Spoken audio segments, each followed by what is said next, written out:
Hello. I just wanted to make a quick video. I know I always say that and it never is, but um, I've been thinking a lot about teaching lately in school and its effectiveness, and uh, I've been watching these videos of a couple guys who are into linguistics. The Simon Roper, who's into English dialects and Old English and all that type of stuff, Germanic languages, and then Jackson Crawford, who's a really interesting guy who's into Old Norse. And, they're doing basically, free lessons online of their different subjects. And I really think that's where things are headed, especially with all the stuff going on now about the coronavirus, staying at home, online. Every class now is online. I really think that when people see how easy it is, that it'll just all switch over. Not all, but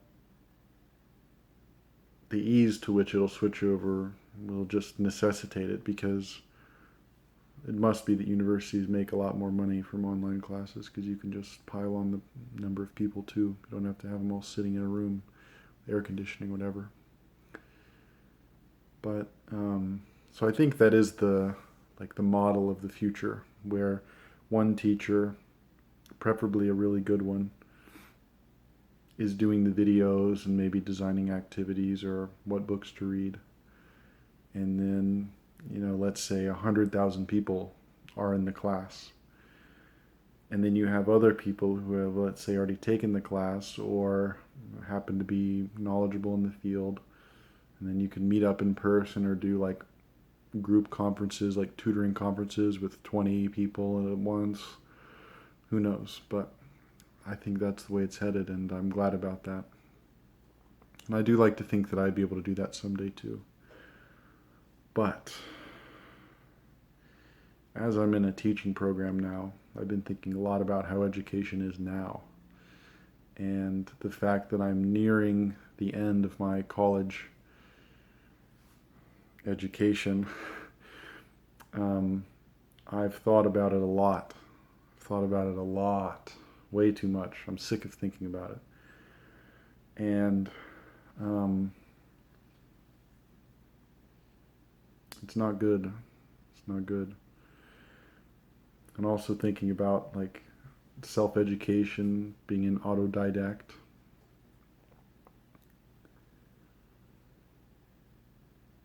Yeah, my path through education, when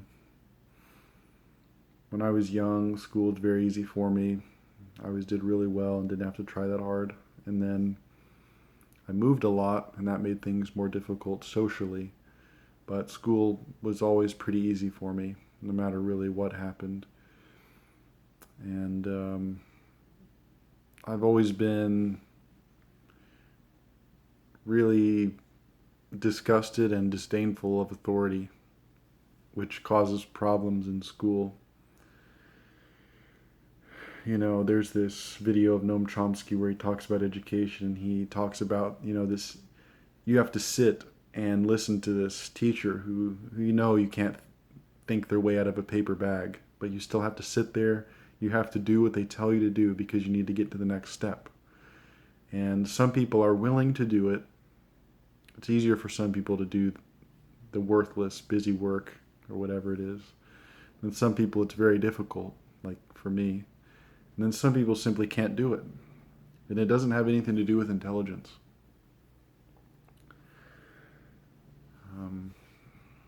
And I've always felt kind of like in the middle ground of the people. I'm not the people who, would really fit in medical school or some really heavily prescribed field where there's really not any room for innovation at all. You just learn everything that everyone already figured out, and then you just apply it.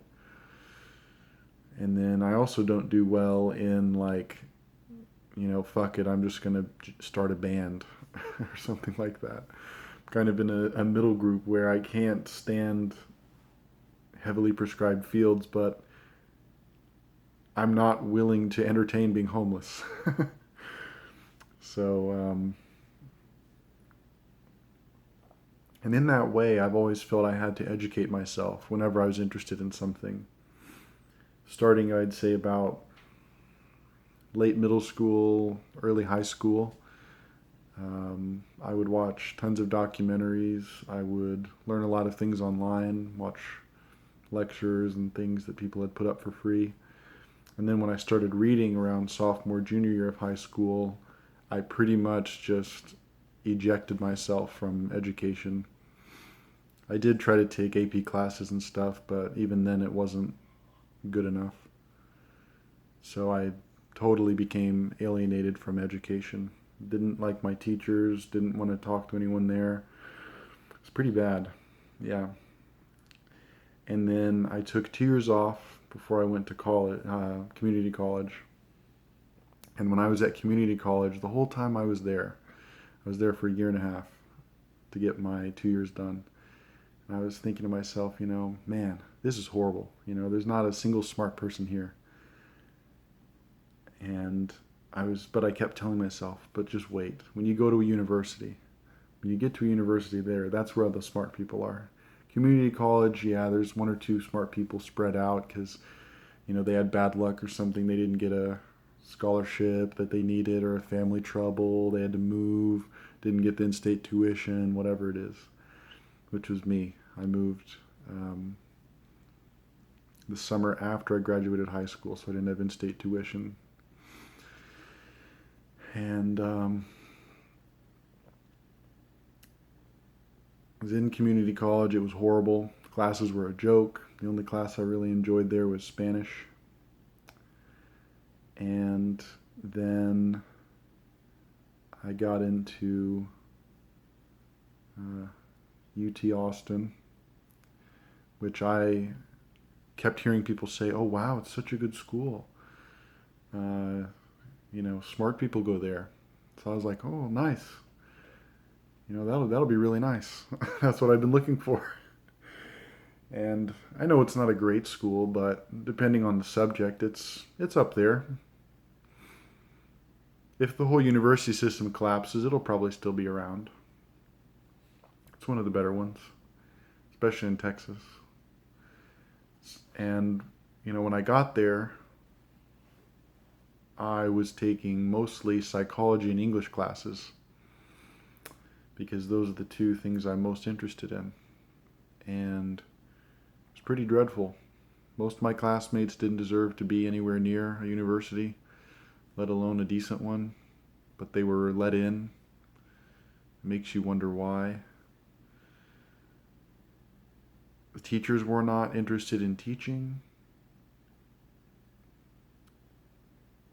There are exceptions to that, though. Like, I had one good teacher who taught Cormac McCarthy, taught Southwest literature, or like literature of Texas. He was my favorite teacher, incidentally, here at UT, but yeah, he actually passed away last summer, which seems to be about the way things go.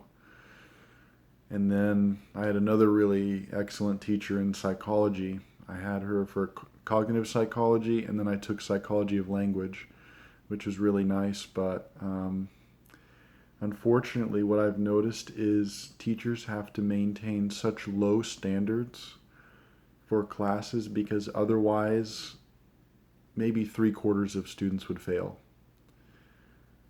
if they kept reasonable standards. Even at a fairly good university, the standards are so low. And, I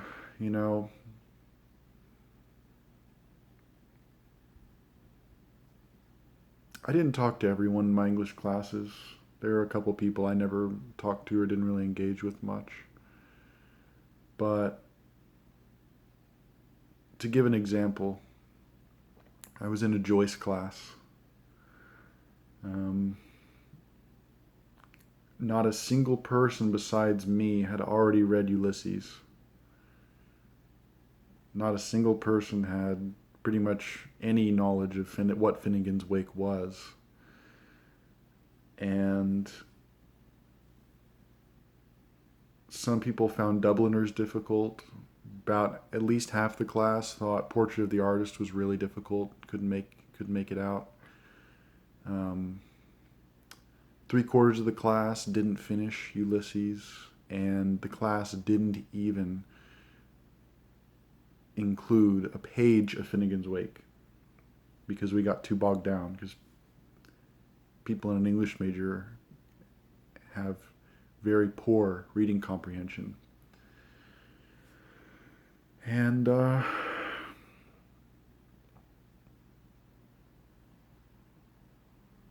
and it makes me wonder what all these people are doing there, getting an English degree. Some of them wanted to be lawyers, even though their reading comprehension was terrible. They couldn't make a very good argument of anything. And, and then the even more bizarre thing is, I'm sitting there. I had already read, at least to some extent, everything Joyce wrote. I'd been in a book club for Finnegan's Wake for 2 years at that point, almost. I had read Ulysses multiple times, Portrait of the Artist multiple times, Dubliners, his poetry, his biography. And yeah, I learned nothing in that class. Nothing. And I took a class on Cormac McCarthy. It was almost the same, except that teacher was really excellent, and I did learn quite a lot actually from that. But the students were so stupid. Like, the standards were so low, and it's not even necessarily their fault. It's just that they've never had to try in their life, and they have no internal drive to learn. So if you add those two things together, they're never going to try ever in their life. They're going to squeeze by. They're going to laugh at how little they tried in the essay they just turned in, even though they know they're going to get a B or a B minus, or an A if the teacher's being generous. And next semester, I'm actually done with my degree now. I could graduate this semester, but I have one more semester to get my teaching program certification. And I feel swindled. I feel absolutely swindled by going to a university, going to community college, finishing high school. It feels such a waste. And that's if it was free. I would feel like I wasted so much time. I can't believe how much time I wasted sitting in these classes where no one learns anything, where if you're actually interested in the subject, you shouldn't take the class. And then if you're not interested in the subject, you don't learn hardly anything because the class has such low standards. And, I kept waiting to be wrong. I kept waiting to be wrong in community college, where the classes were awful and people would sleep, didn't read. And then I got to UT, and then I realized most of the English majors don't read classics for fun. They read YA books, or to their extent of their knowledge of classics is like Jane Austen and other stuff they read in high school, or their favorite book is 1984 because they were forced to read it sophomore year of high school. Or their favorite book is Great Gatsby. I mean, for God's sake. And psychology was just as bad. So, I always thought in the back of my mind, like, oh yeah, sure, I'll get a master's, I'll get a PhD.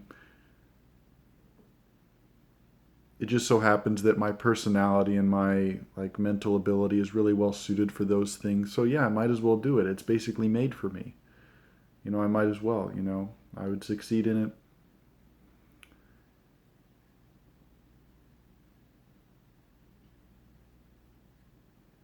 But it's all a scam.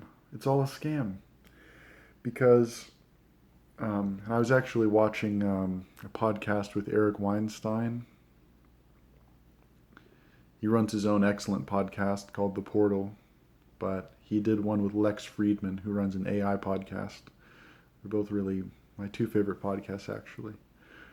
I watch about every episode they do. And yeah, Eric Weinstein, mathematician, mathematical physicist, got his PhD from Harvard, at length, he was being held back by people, kept out of the loop, ended up not going into academia further, ended up working at Peter Thiel's venture capital place. And he was talking about, and Peter Thiel talks about this too, and it's just obvious if you're in it. It's just obvious that the university system is built around constant growth, but the amount of people going into college is basically plateauing, and it has been for a while. In the sense that the number, the example he gives is back in the 70s, if one good teacher has 20 graduate students, that good teacher knows that their 20 graduate students will in turn become professors also, probably tenured professors, like the teacher. And it stopped being that way like the 80s or 90s, and then now it's just absolutely dismal, where for some reason people are still getting PhDs and master's degrees, getting in massive debt. Student loan debt is what, almost 2 trillion or something now? And people just keep doing it. Why do people keep doing it? Why do people keep subjecting themselves to this? And it does make me think, though, because there are some people that are just really well suited for this system, and no matter how dreadful and manipulative and soul-sucking it is, they will succeed. And sometimes I do think I would be one of those people that, even though the system is terrible and should be absolutely dismantled, apart from the fact that everything else is pretty bad too, so you don't want to totally get rid of it, but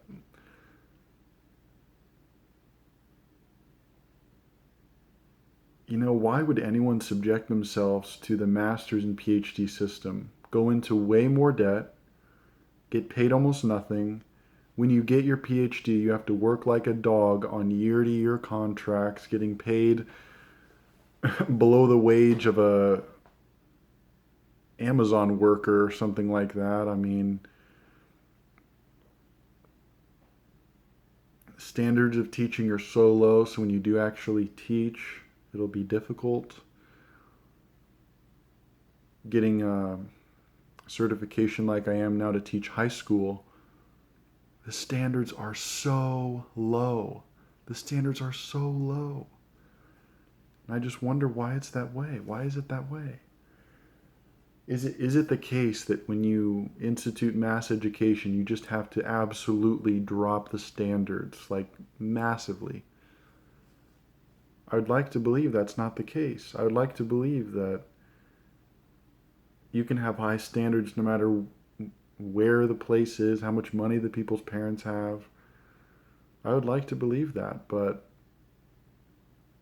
even when you go to a fairly wealthy place that has really good resources, everyone has their own ACT tutor or whatever, so they can get into Berkeley or Stanford or whatever place they want to get into, the standards are still low. And it shows, Trump's the president, so what else can you say? Standards have been low for long enough, I guess. Especially in the South. I don't think people who live in the North realize how bad it is in the South. And so it makes me think, why do people even subject themselves to school anymore anyway? Especially people like me, I would say, that really you can teach yourself anything that is worth learning. Yeah, you can't teach yourself how to play the violin, you can't teach yourself ballet, you can't teach yourself maybe the highest levels of mathematics without wasting a lot of time getting everything wrong in the beginning, but school does such a bad job of teaching, like, even though I've gone to school full-time and worked almost full-time, I've learned more in my marginal free time than I have at work or school, maybe combined. But in the 2 years that I was not doing, when I was just working full-time, when I wasn't going to school, That was probably the biggest growth spurt intellectually I've had ever. How is that possible?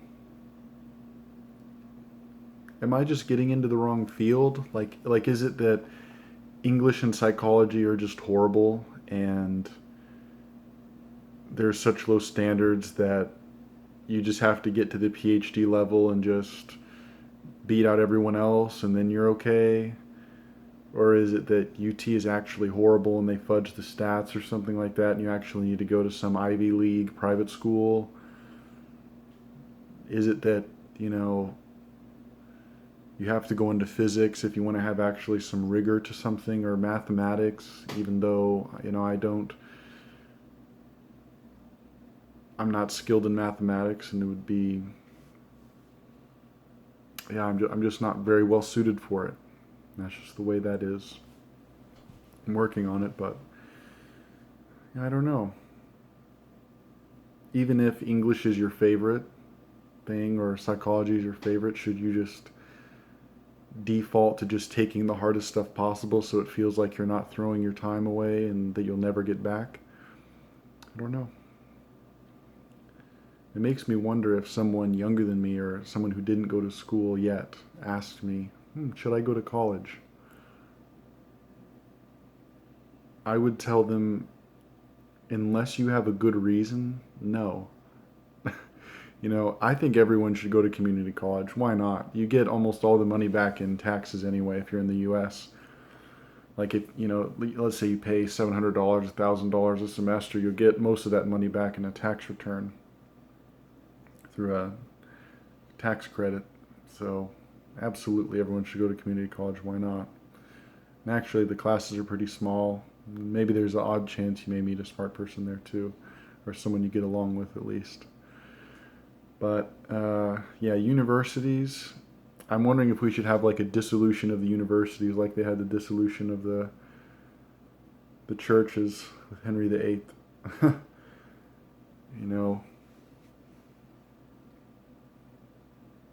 Even though we lost like innumerable works of literature from doing that. That's where the Beowulf Codex came to be put into the British Library, because when all the monasteries were closed, they had all these books left over. People went around buying them or salvaging them or saving them from oblivion. But yeah, I don't want to drag this on too long, and I know this has been a really pessimistic video, but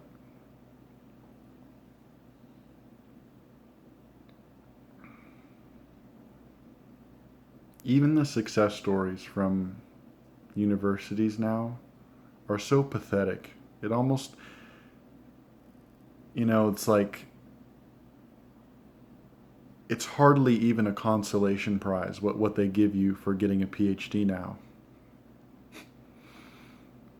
Because like I've even had some teachers who, got their PhD at,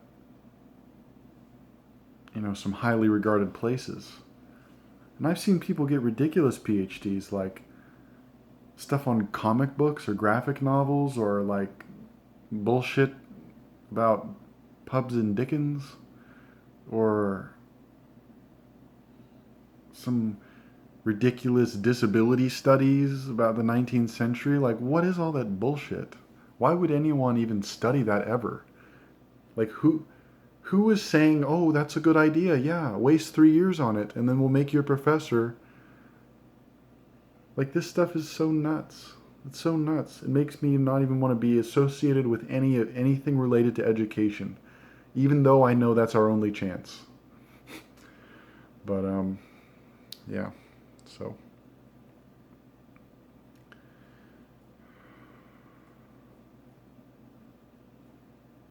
Maybe some of you will be able to relate to this stuff, but anyway, death is a gang boss.